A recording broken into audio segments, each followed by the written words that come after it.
uRamaphosa ubebonakala engenayo ingebhe ngomhlangano weANC yeANC nokuyiwona ozonquma ngekusasa lakhe kwezombusazwe. Umbiko wekomidi lesection 89 othinta iplazi lakhe iPharaphara uke wamnyakazisa umengameli kanyeke namandla anawo esigungwini esiphezulu seANC. Umengameli weqembu elibusayo uthi akazange awethameli umhlangano wekomidi elibhekele ukusebenza kwansuku zonke kweANC ngoba akafuni kube namalungu angena amanzi emadolweni ngokuba khona kwakhe. It's always best when a matter that affects a person personally should be discussed in their absence.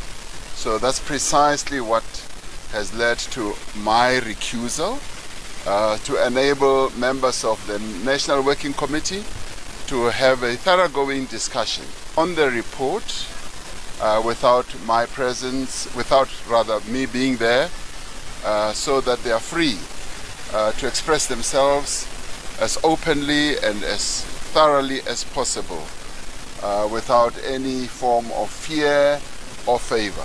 uRamaphosa uzowethamela ke umhlangano okhethekile wesigungu esiphezulu seANC.